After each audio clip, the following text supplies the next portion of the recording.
بسم الله الرحمن الرحيم. اللهم صل وسلم وبارك على سيدنا محمد وعلى آله وصحبه والتابعين. J'ai l'honneur et le plaisir de présenter, à l'occasion du mois de Ramadan, le livre de Cheikh Tahar Badawi intitulé Ramadan, ce mois de jeûne, de piété et de sacrifice, face à la mondialisation dévorante. Chers amis, c'est avec joie et allégresse que nous, musulmans, que nous sommes, devons accueillir notre invité d'honneur le mois de Ramadan, mois de jeûne, de piété et de sacrifice. Cet invité nous propose une thérapie des plus exemplaires pour le corps et l'esprit.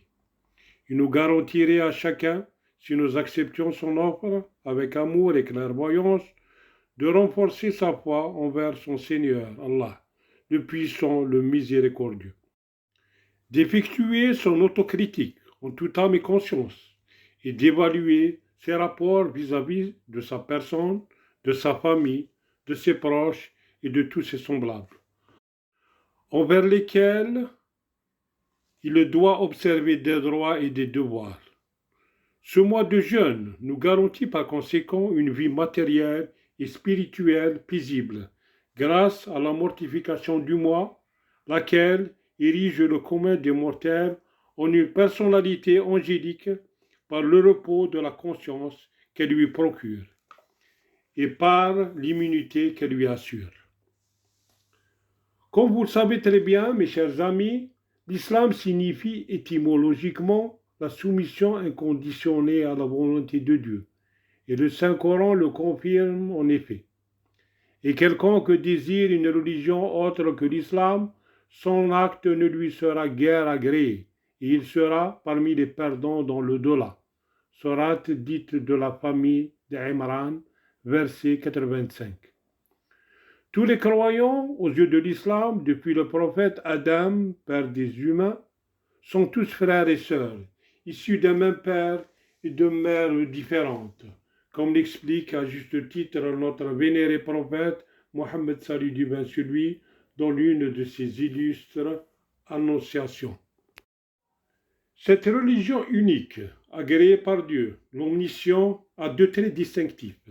Premièrement, elle établit un équilibre harmonieux entre le temporel et le spirituel, entre le corps et l'esprit, contrairement aux tendances laïques qui furent à la base de la séparation de l'Église et de l'État.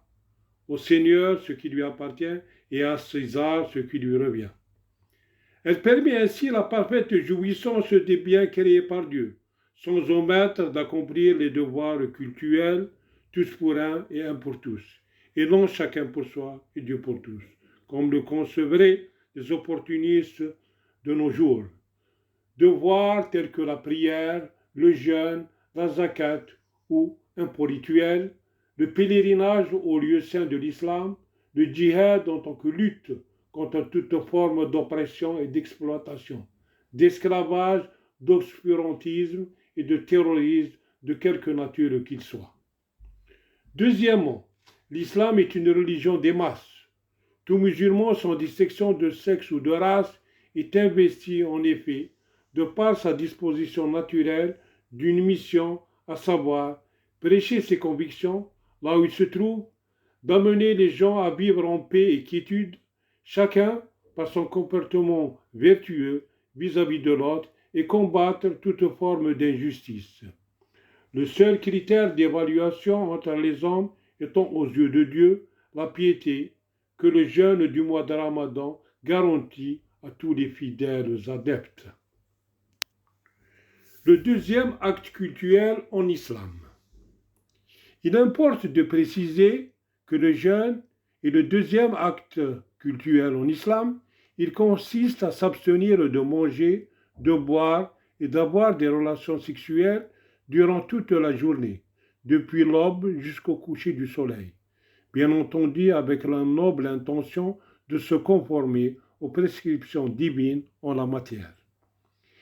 Il s'agit donc d'une soumission corps et âme à Dieu l'omniprésent et d'une obéissance sans condition par l'accomplissement de ce jeûne. et non, comme le penseraient certains, telle une forme d'exercice préventif ou curatif purifiant le système digestif et le corps en général au moyen d'une observance d'un régime, aussi bénéfique soit-il. En outre, le jeûne du mois de Ramadan, quatrième pilier de l'islam, après le témoignage en l'unicité de Dieu, Allah et en son prophète Mohammed, sceau de tous les messagers, la prière et l'impôt rituel zakat fut institué en 624 de l'ère chrétienne, soit en l'an 2 de l'Hégire, immigration de notre prophète à Médina. C'était au cours de ce mois que le Saint-Coran fut révélé, à l'instar des autres livres célestes. L'instauration du jeûne du mois de Ramadan. Il convient de signaler que jeûner un mois complet n'a pas été prescrit dès le début de la prédication, avant d'être fixé à un mois par an. L'institution du jeûne fut établie progressivement. En effet, le saint prophète, après son installation à Médina, constata que les Israélites observèrent le jeûne de Ashura. Et lorsqu'il demanda le pourquoi du jeûne, on lui répondit qu'ils le fêtèrent en guise de remerciement au Seigneur Tout-Puissant pour avoir délivré ce jour leurs ancêtres de la tyrannie des pharaons. Alors le prophète, salut du vin sur lui, insista sur le respect de cette fête par le jeûne de Ashura. N'est-ce pas là preuve tangible d'unicité de l'islam à travers les temps? Le jeûne se pratiquait ensuite les 3 premiers jours de chaque mois et enfin, 2 années après l'Hégire, une révélation prescrivit de se priver de manger, de boire et de cohabiter avec les femmes pendant le mois de Ramadan, 9e mois de l'année lunaire. L'année musulmane ne comptant en moyenne que 354 jours et 8 heures. Le Ramadan accomplit ainsi une révolution annuelle complète tous les 36 ans. Il se trouve par conséquent décalé par rapport au calendrier grégorien. Qui doit jeûner et comment?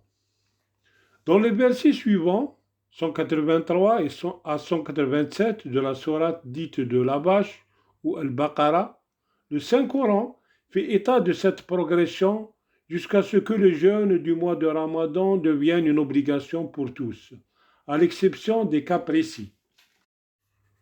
Ô croyants, nous vous avons prescrit le jeûne comme il a été à ceux d'avant vous, pour que vous en puissiez tirer piété. Verset 183. Pendant un nombre déterminé de jours, quiconque d'entre vous se trouve malade ou en voyage devra, entre parenthèses, en cas de rupture du jeûne, compenser celui-ci par un nombre égal d'autres jours. Ceux qui le supporteraient péniblement doivent, quant à eux, nourrir des pauvres en compensation. Nourrir davantage reste louable pour son auteur. Cependant, jeûner serait pour vous des plus bénéfiques si vous le saviez. Verset 184. Ainsi, Dieu, gloire et pureté à lui seul, ordonne aux hommes de jeûner en s'abstenant de manger, de boire et d'avoir des rapports conjugaux, n'ayant pour intention que de plaire au Seigneur, car le jeûne reste un moyen incontesté pour purifier l'âme de tous les vices du moi, du mauvais caractère ou comportement indésirable. En outre, Dieu a prescrit le jeûne aux musulmans comme il a prescrit aux générations antérieures, en les prenant pour exemple. Notre prophète confirme ce caractère préventif du jeûne lorsqu'il énonce « Jeûnez, vous vous porterez bien ». Et dans une autre parole, s'adressant à une jeunesse ardente, « Ô jeunes, que celui d'entre vous pouvant se marier, qu'il le fasse. Celui qui n'est pas en mesure de le faire, alors qu'il jeûne, ce qui lui servirait certes de protection. » Dieu montre ensuite que le jeûne doit se faire durant des jours comptés, afin qu'il ne soit une prescription excessive. Au début de l'ère islamique, les musulmans jeûnèrent 3 jours de chaque mois, comme nous l'avons noté plus haut. Puis, il fut abrogé par le verset 185, suivant, imposant aux fidèles croyants le jeûne de tout le mois de Ramadan, comme nous allons le montrer plus loin. En effet, le jeûne, qui fut du temps du premier messager de Dieu, Noé, de 3 journées chaque mois, devint un mois pour les générations futures, comme le précise notre prophète en disant « Le jeûne du mois de Ramadan a été prescrit à tous les peuples qui nous ont précédés. » À noter que les malades et les voyageurs sont momentanément exempts du jeûne. Ils peuvent, selon leur cas précis, rompre le jeûne, mais à charge pour eux de jeûner après le mois de Ramadan un nombre de jours égal à ce rompu, en guise de compensation. Quant aux résidents et bien portants, mais qui supportent difficilement le jeûne, ceux-là ont le choix entre jeûner ou rompre le jeûne et restent tenus chacun de nourrir un pauvre pour chaque jour rompu. On a rapporté d'autre part que le prophète, qu'Allah le bénisse et le salue, en arrivant à Médina, jeûnait 3 jours de chaque mois, ainsi que le jour de Ashura, 10e jour du mois de Muharram. De même, avant que n'intervienne l'obligation du jeûne dans le verset 185, certains compagnons jeûnèrent, d'autres donnèrent à manger aux pauvres pour compenser les journées rompues.